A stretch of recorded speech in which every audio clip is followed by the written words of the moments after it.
Now that it's January, it's time for a new credit card What's in My Wallet for Q1 2024. I'll be going over all of the cards in my wallet and seeing which ones actually deserve a spot in there so I can take them out and use them for everyday expenses. Usually I start off this kind of video with going over which cards I'm going to be hitting the minimum spend on to earn a sign-up bonus, but those ones are actually really tricky this time, so I'll save those for the end and we'll start off with the cards that I have in my wallet for travel purposes.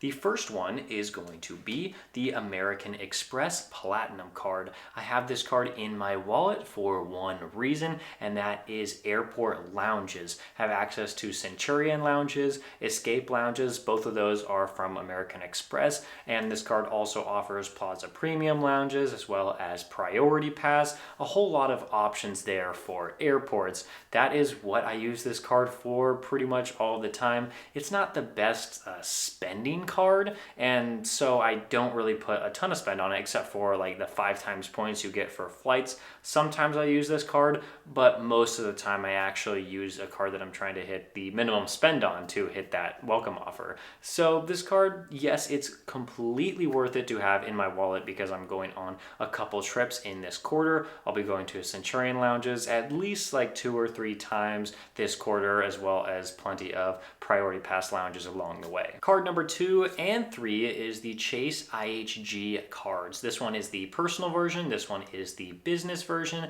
and I have both of them because they earn me a pretty nice welcome offer, and they're almost identical in pretty much every way, like the spending categories and also the benefits that you get from these cards. I plan to stay at least one IHG this quarter. One of the really nice perks that I love about these cards is the 4th night free when you're using points to book an IHG hotel stay, and so I am so excited to try to figure this all out. I'm going to be talking about my upcoming travels in this quarter, and I do have a pretty big trip to Asia coming up in March, and I don't really have a whole lot booked, so I don't know for sure if I'm going to be staying at an IHG property, but the plan is to get at least one stay, hopefully 2, because that 4th night free perk is just so nice. If I stay at 2 IHG properties, 4 nights each, then I get 2 free nights and only have to pay for 6 of them with points and 0 with cash. Still in the travel cards section of this video, I have another hotel card. It is the Hilton business card.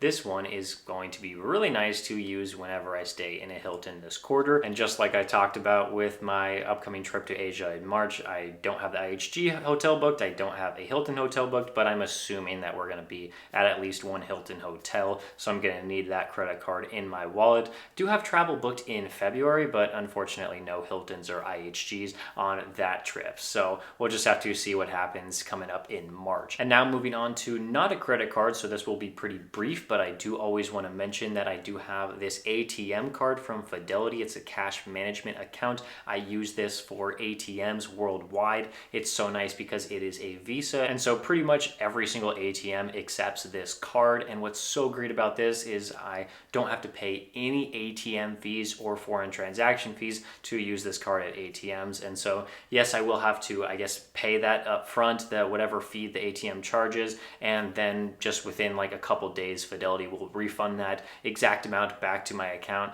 And so it's so great. And then I guess I do have a backup debit card in case the Fidelity card doesn't work for whatever reason, but that has never been the case. It's always worked. Now that we're done talking about the travel cards portion of this video, there's still a huge category we have to talk about before we get into which cards I'm going to use for hitting the minimum spend and getting that sign-up bonus, and that would be the spending category cards. For this first one, it is going to be the Chase Freedom Flex. I have this one in my wallet here because it earns 5 times points at rotating categories throughout the year. And so for Q1 2024, those categories are grocery stores, excluding Walmart and Target, fitness clubs and gym memberships, and self-care and spa services. I would say this is a pretty decent quarter for the Chase Freedom Flex. It earns that 5% cash back in these categories and also 5 times points if you choose to transfer out your points to travel partners with Chase. And I would say it's good mainly because of the grocery store there.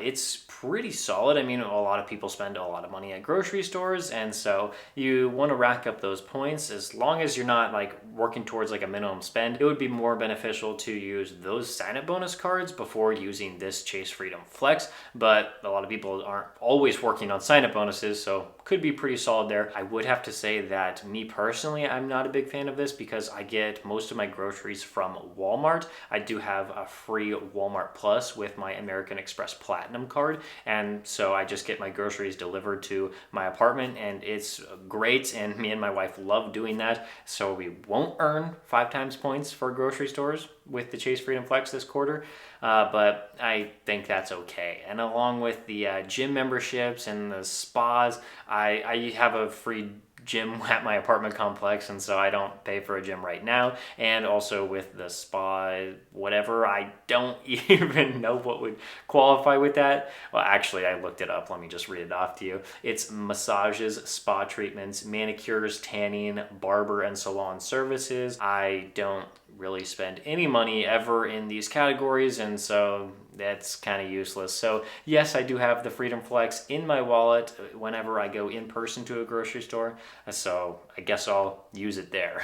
The next 5% card is the Discover It Cashback, and this one earns 5% cash back in rotating categories, very similar to the Chase Freedom Flex, except you can only earn cash back with this card. You can't transfer your points out to travel partners, which makes this card weaker, in my opinion, than the Freedom Flex. But sometimes the quarterly categories can be pretty solid, and this quarter one is one of those times. You get 5% cash back in restaurants and also drugstores. So again, like with that Freedom Flex, groceries is a very expensive category for a lot of people. Restaurants might also be an expensive category for you, and it kind of is for me sometimes. I can earn 3 times Chase points with my no annual fee Chase Freedom Flex, and that does not involve a rotating category. I can just always get that. So we have the 3 times Chase points versus the 5% cash back. A lot of people that use their credit card rewards to travel, just like I do, would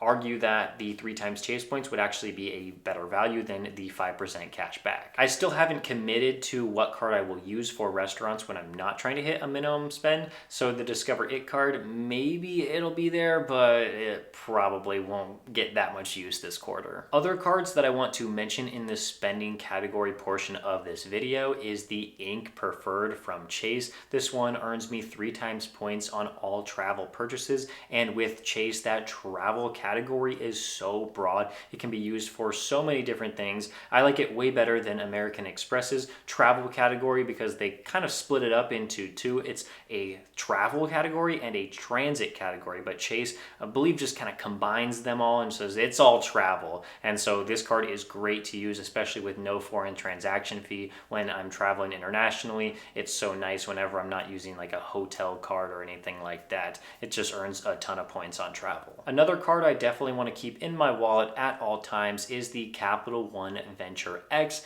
This one is going to get me 2 times points on the everything else category when there isn't something that fits in, like I said, like with the travel category or restaurants or dining or whatnot. I can always use this Capital One Venture X, no foreign transaction fee. Always can get 2 times points when I put spend on this card. That's all for my dedicated travel cards and also my spending category cards, but what about the sign-up bonus cards? Well, right now I am working on a sign-up bonus for the Ink Business Cash from Chase. This card needs a lot of use right now as I'm still trying to hit that minimum spend of $6,000 in the first 3 months after applying for this card late in 2023, and so I'll be basically using this card for all of my purchases until I hit that $6,000, but I'm pretty close, so I will need another card to sign up for very, very soon so that I can start working on that sign-up bonus. So I have a couple options here, and I'll be doing a more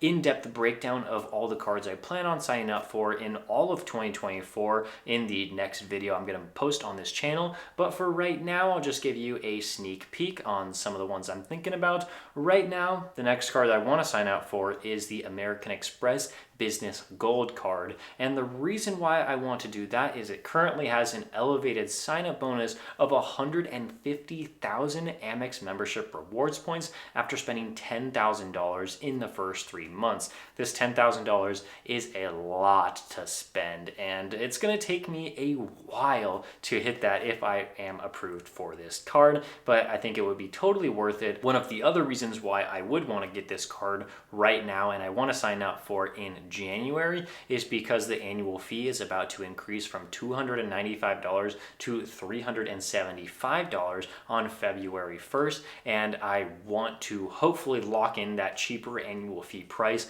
before it goes up. Now, I don't really think that I'm going to want to keep this card after year 1, but I might as well jump on this huge elevated offer while I have the chance, and we'll just see what happens when it comes to year 2 and I have that annual fee hit for the second time. I don't think this card is for me as a keeper card because I believe it's for businesses that put a ton of spend on this card because it has like 4 times points earning categories and 2 of your choice, as well as a couple other earning categories as well. But I just don't spend enough money for this card to probably be worth it for me, but I want to get that huge welcome offer before it expires. Whether or not I get the Business Gold card from American Express, another one that I'm looking at is the Amex Blue Business Plus. This has a $0 annual fee, and the welcome offer is not very good right now. In fact, it's never good. It's actually higher than sometimes it usually is because sometimes it doesn't even have a welcome offer, but this has a 15,000 point offer when you spend $3,000 in the first 3 months. So like I said, yeah, it's not very good, but I still want this card because if I ever decide to cancel my Amex Platinum card, which I don't think I want to, but if I happen to do it, I don't have any other membership rewards earning cards, and so all of my Amex points will just disappear if I don't have this Blue Business Plus to be there as just like a way to safeguard, make sure those points are staying in my account. And so I'm actually going to want to get this card pretty soon at some point this year, and I might as well take advantage of it in Q1. And the Blue Business Plus can also transfer out to travel partners with Amex, and so this card is great, and I'd recommend like a whole lot of people sign up for it as long as you can get approved for a business card if you have any sort of self-employment income. And so that's what I'm going to do. I actually want me and my wife to sign up for this card at some point in 2024 probably, and so yeah, it's another reason why I might sign up for it in Q1. If for some reason I don't get approved for the American Express Business Gold card, I am going to need another card in addition to the Blue Business Plus because I will be missing out on $10,000 of spend, and so I will probably opt for a Chase Ink Preferred. Yes, I already said that I have one in my wallet, but my wife does not have one, and so I'll probably refer her to the Ink Preferred, and then she will apply for it and will probably get approved. It has a $95 annual fee. It's really solid. It gives access to Chase's transfer partners, and you have to spend $8,000 in the first 3 months in order to get 100,000 Chase points. And I will also get a referral bonus of 40,000 Chase points, and so that is going to be a really solid card to sign up for. So either way I go about it, I think that any of these sign-up bonus cards can be really, really good to sign up for. And if you are looking for a card to sign up for, I'd recommend checking out this video that I just posted. It is the best sign-up bonuses of January 2024. Or if you already know a card that you want to sign up for, I do have a link in the description that you can click on, and those will be my referral links. And I thank you so much for using those ones as it directly supports the channel. So thank you so much for watching this video. I'll see you in the next one.